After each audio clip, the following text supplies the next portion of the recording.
लालू जी को आदत रही है अर्थव्यवस्था, बिहारियों के भलाई से, विकास से और बिहार की अर्थव्यवस्था से जुड़ी हुई हर चीजों का मजाक उड़ाने की। तेजस्वी जी का क्या क्या कार्यक्रम वो सोचते हैं, क्या करना चाहते हैं, एक बार जरा क्लियर करें। उनके विचार है, उनको शुभकामनाएं उसके लिए। लोक जनशक्ति पार्टी रामविलास के सांसद अरुण भारती ने मंत्रिमंडल विस्तार को लेकर विपक्ष द्वारा उठाए जा रहे भेदभाव के आरोपों पर प्रतिक्रिया दी है। अरुण भारती ने कहा कि विपक्ष को हर चीज में भेदभाव नजर आता है, जबकि मंत्रिमंडल का विस्तार बिहार के विकास और आगामी विधानसभा चुनाव को ध्यान में रखते हुए मुख्यमंत्री के विशेषाधिकार के तहत किया गया है। वहीं पूर्व केंद्रीय मंत्री और चिराग पासवान के चाचा पशुपति पारस द्वारा चिराग पासवान को नचनिया गवैया कहे जाने के सवाल पर अरुण भारती ने टिप्पणी करने से बचते हुए कहा, बोलने दीजिए। वहीं अरुण भारती ने ये भी दावा किया कि 2025 में बिहार में एनडीए की सरकार बनेगी, सभी घटक दल एकजुट हैं और मिलकर चुनाव लड़ेंगे। कहीं कोई हर जगह फ्रिंज एलिमेंट होता है, वो लोग कुछ उल्टा सीधा निकालते हैं धार्मिक सौहार्द बिगाड़ने के लिए। हम लोग उस पर ज्यादा ध्यान नहीं देना चाहिए। अच्छा, ये विधानसभा चुनाव नजदीक आने वाला है, क्या लगता है आप लोग भी तैयारियां कर रहे हैं विधानसभा चुनाव में? कितनी डिमांड रहेंगे लगभग, सीटों का तैयारी कर रहे हैं? अरे पहले भी कहा था कि तैयारी जो होगी हम लोगों की पूरे के पूरे 243 सीटों पर रहेगी और मुझे लगता है कि एनडीए का हर दल 243 सीटों पर ही तैयारी कर रहा है। गठबंधन में जब तय होगा ना कि कौन किस सीटों पे लड़ेगा, कितनी सीटों पे लड़ेगा, तो जहां वो चुनाव लड़ेगा मजबूती से चुनाव लड़ेगा, लेकिन जहां वो चुनाव नहीं लड़ेगा वहां गठबंधन के सहयोगियों को जिताने का काम करेगा। इससे तैयारी पूरे के पूरे 243 सीटों की होगी। कितने डिमांड? गठबंधन की सीमाएं हैं, एक बार आपस में बात हो जाए फिर आपको भी बता देंगे। एक सवाल है कि दलित समागम जो है वो हिंदुस्तानी अवाम मोर्चा यानी कि जीतन राम मांझी की पार्टी कर रही है, तो क्या दलितों को अपने पाले में लाने के लिए ऐसे काम कर रहे हैं? तो आप लोगों को दिक्कत होगा इससे, वोट बैंक पे आप लोगों का असर पड़ेगा? नहीं, कोई दिक्कत नहीं होगा। अगर मांझी जी ये कर रहे हैं तो ये स्वागत योग्य कदम है। दलितों को हर तरह से जागृत करना, उनको अपने अधिकारों के बारे में बताना, उनको इकट्ठा करके उनको उनके अधिकारों के बारे में बताना तो अच्छी बात है। ये कर रहे हैं, हम लोग इसका स्वागत करते हैं। ये एनडीए को ही मजबूत करेगा। आप लोग शामिल होंगे क्योंकि संतोष सुमन ने कहा कि एनडीए के सभी घटक दल है, सभी लोग शामिल होंगे समागम में कल, तो आप लोग भी जाएंगे कल?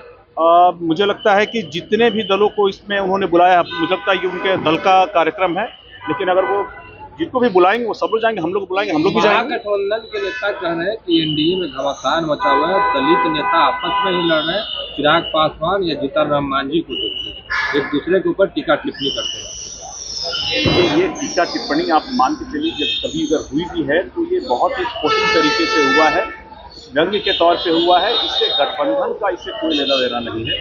गठबंधन एक बड़ा उद्देश्य है, बड़ा लक्ष्य है, एक बड़ा व्यापक समझौता है।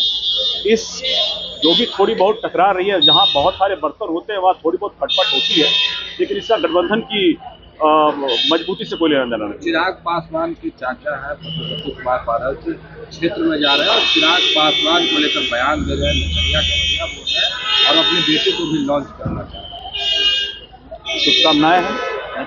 अगला सवाल सर, हाजीपुर से 29 में चुनाव लड़ेंगे, बिल्कुल शुभकामनाएं। अगला सवाल नचनिया गवैया कह रहे हैं चिराग पासवान को, खुद उनके चाचा। उनके विचार है, उनको शुभकामनाएं उसके लिए। इधर तेजस्वी यादव द्वारा महिलाओं के लिए शुरू की जा रही मान सम्मान योजना पर अरुण भारती ने कहा कि इस योजना का प्रारूप स्पष्ट किया जाना चाहिए। यदि इससे लोगों को लाभ मिलेगा तो निश्चित रूप से इसका स्वागत किया जाना चाहिए। तो वहीं अरुण भारती ने लालू यादव के बयान पर अपनी तीखी प्रतिक्रिया दी है। तेजस्वी जी का क्या क्या कार्यक्रम वो सोचते हैं, क्या करना चाहते हैं, एक बार जरा क्लियर करें। इस योजना को लेकर के जो जिस तरह से वो आगे बढ़ रहे हैं, उसका प्रारूप भी हम लोगों को बता दें कि वो कैसे करेंगे उसको। देखिए, बिहार को विकसित करने के लिए बड़ा जरूरी है कि कोई भी पैसा आए वो जनता के विकास के कार्यों में लगे। अगर वो ऐसी योजनाएं बना रहे हैं तो वो तो एक वक्तव्य बयान देकर के जनता को भ्रमित करने का काम करते हैं। वो इसका प्रारूप भी बताए कि वो करेंगे कैसे इसको ये जानना बहुत जरूरी है। और ऐसा कोई भी कार्यक्रम करते हैं जिसमें लोगों की भलाई है, उसका तो हम लोग स्वागत करेंगे, लेकिन इसका प्रारूप हम लोग पहले बताएं। लालू प्रसाद यादव ने कल कहा कि ये विधानसभा का चुनाव आ रहा है, पीएम मोदी बार बार आएंगे, अब मखाना 300 दिन खाएंगे, उस दिन में 365 दिन बिहारी भूजा खाएंगे, मिथिलांचल का कपड़ा पहनेंगे और इस तरह जो है बिहारियों को दिखाने का प्रयास करेंगे। देखिए, बहुत सारी चीज़ें जो बिहार के अर्थव्यवस्था से जुड़ी हुई हैं, इन चीज़ों को अगर आगे प्रोत्साहित करने के लिए प्रधानमंत्री जी ऐसा कोई बयान देते हैं तो इसका स्वागत होना चाहिए, क्योंकि उनके बयान का, प्रधानमंत्री जी के बयान का मायना है और इससे हमारा जो मखाना उद्योग है, जिस तरह से वो अभी जा करके एक स्ट्रक्चर में आ रहा है, बाहर इसकी जिस तरह से हम लोगों को इसका फायदा मिलेगा, इन चीज़ों का स्वागत होना चाहिए। लेकिन लालू जी को आदत रही है अर्थव्यवस्था, बिहारियों के भलाई से, विकास से और बिहार की अर्थव्यवस्था से जुड़ी हुई हर चीज़ों का मजाक उड़ाने की। इस तरह से वो मजाक उड़ाते हैं, ये उनके विचार है, जो हम लोगों के विचार है बिहार की को विकसित बनाने के लिए, उसको पर हम लोग आगे चलते हैं। बहरहाल बिहार में आगामी विधानसभा चुनाव से पहले नीतीश कैबिनेट की नई टीम में बीजेपी कोटे से 7 विधायक मंत्री बने हैं, जिसके ठीक एक दिन बाद नए मंत्रियों के बीच विभागों का बंटवारा भी कर दिया गया है। कृष्ण कुमार मंटू को सूचना एवं प्रौद्योगिकी विभाग, जीवेश मिश्रा को नगर विकास एवं आवास विभाग, विजय मंडल को आपदा प्रबंधन विभाग, संजय सरावगी को राजस्व एवं भूमि सुधार विभाग, सुनील कुमार को पर्यावरण, वन एवं जलवायु परिवर्तन विभाग, मोतीलाल प्रसाद को कला, संस्कृति एवं युवा विभाग और राजू कुमार सिंह को पर्यटन विभाग मिला है। पंजाब केसरी टीवी के लिए पटना से संजीव कुमार की रिपोर्ट।